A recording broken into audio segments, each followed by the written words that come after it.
Hey there, Mr. C here, and welcome to the Staff Lounge where we get to talk about topics on education. And for this video, let me give to you my thoughts about OPLAN BAKLAS. I know there's a lot of buzz that's going on both the internet and in the neighborhood. There's been a lot of talks about this phenomenon that's going on with the Department of Education in the Philippines, and for this video I'm going to share my thoughts about OPLAN BAKLAS. Like, what are my personal thoughts about this thing going on. First of all, I would have to say that I commend DepEd for being able to think about this. I have been with DepEd for years, and I also have been doing the postings, the painting of the room, because there is a set expectation in that. I mean, teachers don't put all kinds of stuff if they're not also expected to do it. Like, I know that when administrators go rounds, they expect teachers to. In fact, there's a checklist wherein they'll be asking us, like, where's your corner? Where's this corner? Where's this blah, blah, blah? All kinds of corners. They'll be looking for that. And with that in the minds of the teachers, it's more of, we also have to be putting something for our administrators to see. Although, that shouldn't be the thing. Here's the thing, and here's why I commend DepEd. Thank you, DepEd, and thank you, VP Sarah, who's spearheading the Department of Education, and who is the brains behind this. Because the truth of the matter is that the classroom walls are intended to teach. It shouldn't be a space for the corners. It shouldn't be the space to post the picture of the superintendent, the picture of the DepEd secretary, the picture of the president. Those are nonsense. That does not define what classroom walls are intended to be. Because classroom walls are intended to teach, and I will repeat this. Classroom walls are intended to teach, and they should go with the unit you're teaching. And so at the beginning of the year, it's expected that walls are bare and empty. You probably will have to put something in there, just very minimal. However, you have to be thinking that the postings on the wall should reflect the student outputs for the unit, the anchor charts, the posters the teachers are using in teaching the unit. And once the unit changes, then the postings will also have to change. That should be how classroom walls should be set up. All right. A lot of teachers find that it's fun, it's so pleasant to be painting the walls, to be posting a lot of posters, because they're happy to see those posters. They're so happy to see those walls being painted by their favorite colors.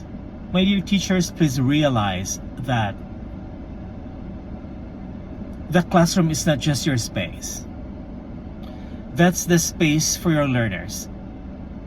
And we teachers will have to be mindful that the postings and the colors of the walls affect the regulation of our students when they're in the classroom. Too much postings, too much color can cause our students to be dysregulated. Especially students with special needs, they're easily dysregulated. And when I talk about dysregulated, it's more of, it affects their senses, and it affects their body regulation, because the postings, the chaos, the color effect provide a lot of sensory inputs in them. And so the removal of the postings on the wall actually are helpful to the teacher, but most of all to the students. Now, sorry my dear teachers, that it's more of I am inclined into what DepEd is wanting you to do through that DepEd memo. Is it number 21, if I'm not mistaken? I know you have invested, teachers. You've invested your time, you have invested your personal money. I can relate to that.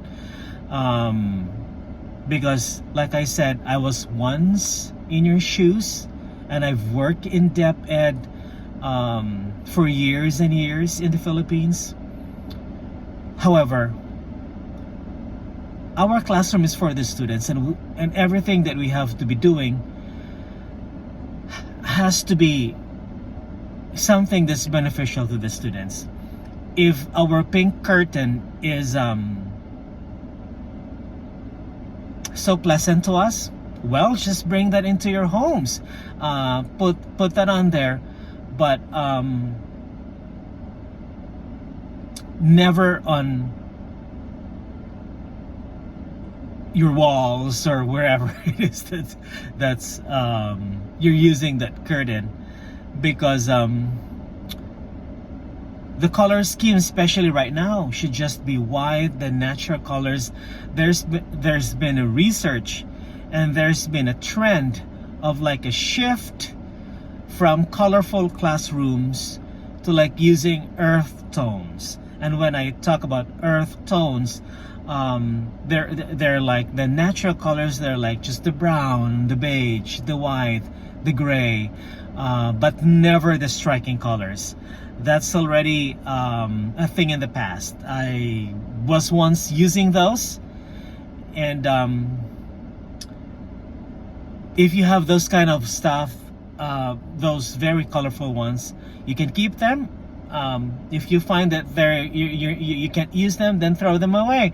But never put them in the classroom, because like I've said, we have to be thinking of our students' regulation, our students' focus, because when our students are dysregulated because of the overstimulating stuff that we're putting in the classroom, they will lose their focus, and we're just wasting our time because and our effort, because they will never get to pick up the lessons, the content that we are teaching them. I hope that this sheds light to what's going on, and I hope that you're able to understand why there's a need to shift and repaint our walls.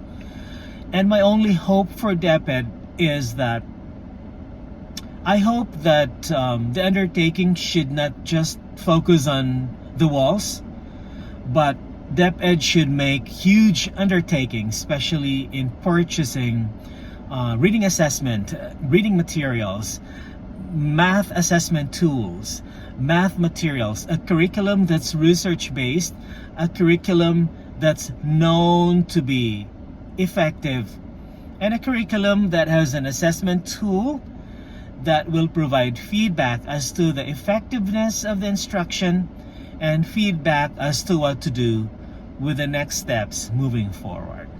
All right, thank you, friends. See you again in my next video. Please like, share, comment, and subscribe to my YouTube channel. Once again, this is Mr. C, and enjoy the rest of your day.